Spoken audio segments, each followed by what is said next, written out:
انسانوں کی عظیم اکثریت کیسی کیسی مشکلات کے ساتھ دوچار ہوتی ہے۔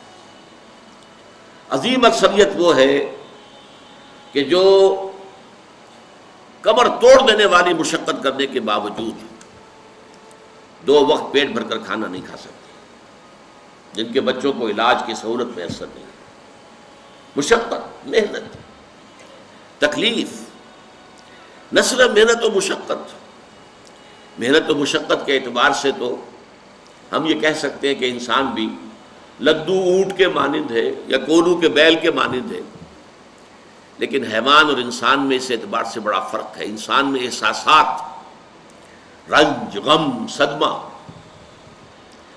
کسی جانور کا بچہ جب جوان ہو گیا اب اس کے بعد وہ جانے اس کی زندگی علیحدہ ہے، والدین کی علیحدہ ہے، والدین بھی پتہ نہیں کوئی ان کا جوڑا ہے کہ نہیں مستقل۔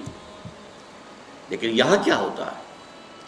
یہاں جس اولاد کو پالا پوسا، جنہیں اپنے جگر کے ٹکڑا سمجھ کر اور اپنا پیٹ کاٹ کر جن کو پالا ہے، اگر وہی بیٹا جوان ہو کر سینہ تان کر بات کرتا ہے، یا جیسا کہ آپ سنتے ہیں باپ پر ہاتھ اٹھا لیا ہے، ماں کو مار دیا ہے، قتل کر دیا ہے، جو صدمہ اس وقت انسان کو ہوتا ہے کیا کسی حیوان کو ہوتا ہے؟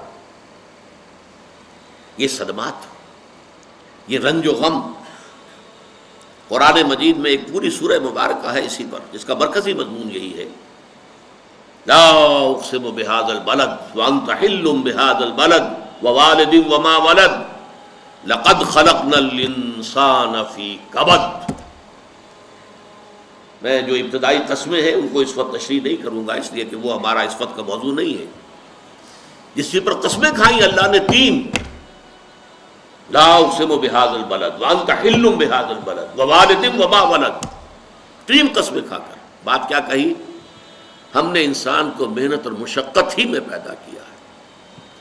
محنت اور مشقت ہر انسان کا مقدر ہے۔ عام طور پر سمجھا یہ جاتا ہے کہ غریب لوگوں کے لیے یہ معاملہ ہے، نہیں، اصل میں محنت اور مشقت کی شکلیں مختلف ہیں۔ کوئی شخص دفتر میں بیٹھا ہوا مشقت کر رہا ہے، کسی کی ذہنی مشقت زیادہ ہے، کسی کی جسمانی مشقت زیادہ ہے۔ یہ جسمانی مشقت والا جو ہے تھک ہار کر رات کو سوتا ہے تو صبح کی خبر لائے گا، وہ پوری طرح ٹانگیں پھیلا کر سوتا ہے۔ اور یہ جو ذہنی مشقت کرنے والے ہیں، لمبی لمبی کاروں میں چلنے والے اور بڑے بڑے محلوں میں رہنے والے، ایئر کنڈیشنڈ آفیسز اور بنگلوں میں رہنے والے، ان کی راتوں کی نیند حرام ہو جاتی ہے۔ ان کو جو مسائل درپیش ہوتے ہیں، انہیں جو صدمے ہوتے ہیں، انہیں جو فرسٹریشنز ہوتی ہیں، یہ نقصان ہو گیا ہے، یہ معاملہ ہو گیا ہے، فلاں نے یہ کر دیا ہے، فلاں پرابلم پیدا ہو گیا ہے، یہ ساری چیزیں جو ہیں یہ اس غریب مزدور کے لیے نہیں ہوتی۔ آپ کو معلوم ہے ہپنوٹکس کی ضرورت جو ہے انہی عمرا کو ہوتی ہے، سیڈیٹیوز کی ضرورت انہی کو ہوتی ہے، ٹرینکولائزرز انہی کو چاہیے، انہیں نرم گدیلوں کے اوپر نیند نہیں آتی۔ تو مشقت اور محنت ہر ایک کے لیے ہے۔ صدمہ، غالب نے بہت خوب کہا تھا، قید حیات و بند غم اصل میں دونوں ایک ہیں۔ موت سے پہلے آدمی غم سے نجات پائے کیوں؟ یہ انسان کا مقدر ہے، یہ تو ہو کر رہنے والی شے ہے۔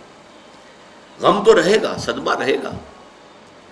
آپ کو شاید یاد آیا ہو، ایک بڑی عظیم ہستی گزری ہے انسانی تاریخ میں، گوتم بدھ، کپل وستو کا شہزادہ، at the prime of his youth, 30 برس کی عمر، اس نے مشاہدہ کیا لوگوں کو، لوگ دکھوں میں ہیں، لوگوں کے لیے مصیبتیں ہیں، لوگوں کے لیے تکلیفیں ہیں۔ ایک اندھا آدمی دیکھا اس نے چلتا ہوا جو ٹھوکر کھا کے گرا اس کے نگاہوں کے سامنے، اس نے سوچا یہ کیا ہو رہا ہے، کیوں ہے یہ اندھا کیوں ہے؟ کسی کو اندھا پیدا کر دیا جاتا ہے، پیدائشی اندھا۔ کسی والدین کے سامنے اس کو بچہ جو ہے دم توڑ رہا ہے، کچھ نہیں کر سکتے، ٹک ٹک دیدم دم نہ کشیدم، جا رہا ہے تمہارے ہاتھوں میں سے، نکل رہا ہے، جا رہا ہے۔ قرآن مجید میں بھی سورہ واقعہ میں قسم کھائی گئی ہے، فلولا ان کنتم غیر مدینین ترجعونہا ان کنتم صادقین، واپس لے سکتے ہو تو لے لو، موت کے پنجے سے چھڑا لو اگر تمہارے اندر کوئی طاقت ہے۔ نہیں، جا رہا ہے، رو رہے ہیں۔ یہی وجہ ہے کہ پھر وہ اس فکر میں یہ دکھ کیوں ہے انسان کا مقدر، اس کا سبب تلاش کرنے کے لیے پھر اس سے نکلنے کا راستہ کیا ہے۔ اس سے نجات کیسے ہوگی؟ نروان کیسے ملے گا؟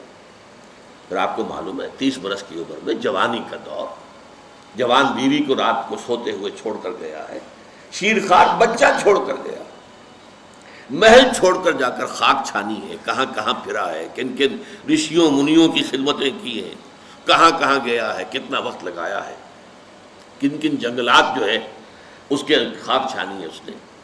بہرحال اسے کیا ملا کیا نہیں ملا یہ میں اس سے بحث نہیں کرتا، اس لیے کہ ظاہر بات ہے کہ وہ حضرت مسیح علیہ السلام سے بھی قبل کی شخصیت ہے، اور اکثر لوگوں کی تعلیمات بگڑ گئی ہیں۔ حضرت مسیح علیہ السلام کی تعلیمات اگر قرآن مجید ہمیں نہ بتائے تو ہمیں کیسے معلوم ہو کہ ان کی اصل تعلیم کیا تھی؟ عیسائی جس مسیح کو ماننے والے ہیں اس مسیح کو تو ہم نہیں مانتے، اللہ کا بیٹا تو ہم نہیں مانتے، لیکن اگر قرآن مجید واضح نہ کرتا تو ہمیں کیسے معلوم ہوگا؟ اسی طرح گوتم بدھ کے بارے میں جو کچھ کہتے ہیں ان کے ماننے والے، اس کی طرف نہ جائیے، وہ کیا تھا حقیقت میں ہم نہیں جان سکتے، لیکن یہ ضرور ہے کہ اس کے فلسفے کا جو مین تھیم ہے سروم دکھم، all is pain, all is suffering, all is agony، سروم دکھم، درد ہی درد ہے، رنج ہی رنج ہے، غم ہی غم ہے، قید حیات و بند غم اصل میں دونوں ایک ہیں، موت سے پہلے آدمی غم سے نجات پائے گا۔ لیکن اس اعتبار سے اگر آپ غور کریں گے تو چلیے انسان حیوانات کی صف میں آ گیا بس، لیکن نہیں، انسان کی ہیومن ٹریجڈی کا نقطہ عروج بالکل ایک اور ہے۔ مرنے کے بعد پھر اٹھایا جائے گا، پھر جواب طلبی ہوگی، کیا کرتے رہے زندگی بھر؟ تم نے حقیقت کو پہچاننے کی کوشش کی؟ تم نے حق پر چلنے کی کوشش کی؟ یا تم نے ظلم کیے، زیادتیاں کی، ناانصافیاں کی؟ آؤ حساب دو۔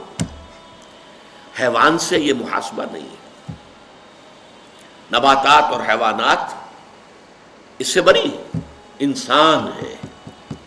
اس پر بھی ایک سورت ہے قرآن مجید کی، سورۃ الانشقاق، یا ایھا الانسان انک کادح الی ربک کدحا فملاقیہ، اے انسان تیرا معاملہ یہ ہے تو مشقت پر مشقت جھیل کر، تکلیفیں پر تکلیفیں برداشت کر کے پھر ایک دن اپنے پروردگار کے حضور میں حاضر ہوگا جواب دہی کے لیے۔ ثم لتحسبن بما تعملون، حضور کی ایک خطبے میں جو الفاظ آتے ہیں، واللہ لتموتن کما تنامون، خدا کی قسم تم سب مرو گے جیسے کہ ہر روز شام کو سو جاتے ہو، رات کو سو جاتے ہو، یہ نیند بھی موت کی بہن ہے۔ ثم لتبعثن کما تستيقظون، لیکن پھر جیسے روزانہ صبح بیدار ہوتے ہو ایسے ہی ایک صبح قیامت آئے گی کہ سب اٹھا لیے جاؤ۔ ثم لتحسبن بما تعملون، پھر تمہارا محاسبہ ہوگا، that grand accountability، وہ مسئولیت عظیم، پوری زندگی کا حساب، چھوٹی سی چھوٹی باتیں۔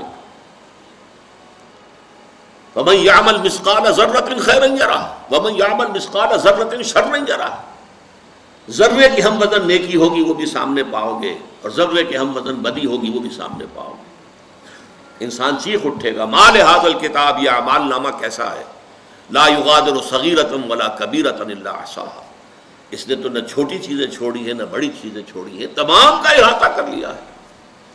وہ محاسبہ ہوگا، اور اس کے بعد جزا و سزا کے فیصلے ہوں گے، بہت مبارک ہوں گے، خوش قسمت ہوں گے وہ لوگ جو جنت کی طرف بھیج دیے جائیں۔